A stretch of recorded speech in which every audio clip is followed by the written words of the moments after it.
কোন দিকে তার যাবেন? একটা আমরা না এবং উনি কি বলে আপনি এসে জানান উনি কি ওনার অপরাধ স্বীকার করেছে কিনা ভাই কাছে যান কাছে যান কাছে যান কাছে যান আপনি গিয়ে আপনি স্বীকারোক্তি নিয়ে আসেন, যান আপনি দিকে যান।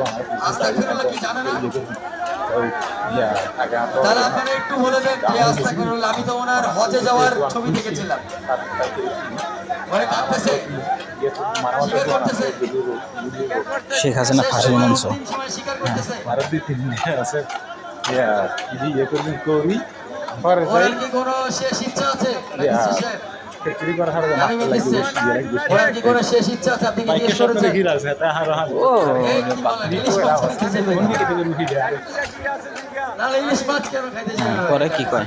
এই না, না, না, এরকম হওয়ার কথা। কিছু রেডি আছে যেটা আল্লাহ তবে নিজে দিবে। লাগে আগে আরে আপনারা কালো কাপড়টা, ওনার মুখের কালো কাপড়টা জান্নাতের কাছে হ্যান্ড ওভার করার জন্য আমি অনুরোধ করব। গভর্নমেন্ট থাকবে কালো কাপড়টা তাকে পরিয়ে দেওয়া হোক। গভর্নমেন্ট ছুটি আছে কাজ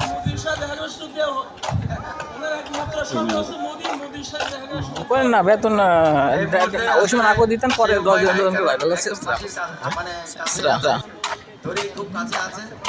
আমরা দেখতে পাচ্ছি দেখুন কালো এখন কাপড় দিয়ে কালা টুপি পরাচ্ছে, কালা রুমাল।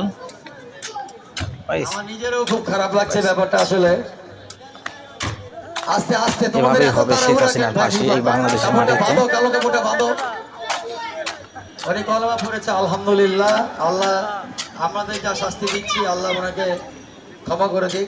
লাইক সাবস্ক্রাইব করে সাথে থাকুন। সবাইকে অসংখ্য ধন্যবাদ। দেখতে থাকুন শেখ জবটুপি হাসিনার পরানো ফাঁসি হচ্ছে, আপনারা কিভাবে দেখছেন। হয়। খুবই আপনাদের যারা আওয়ামী লীগের লোকজন আছে হয়তো খুব হৃদয় বিদারক লাগছে আপনাদের কাছে। এইভাবেই কিন্তু ফাঁসি দেওয়া হবে। হ্যাঁ। আমি বাংলাদেশ সরকারকে একটা সাহস দিয়ে যাচ্ছি, আমরা মৌলিক বাংলা না। এবং জনসাধারণ মিলে, যে তারা যেন এইভাবে করে ফাঁসিটা কার্যকর করে। এবং দেখছেন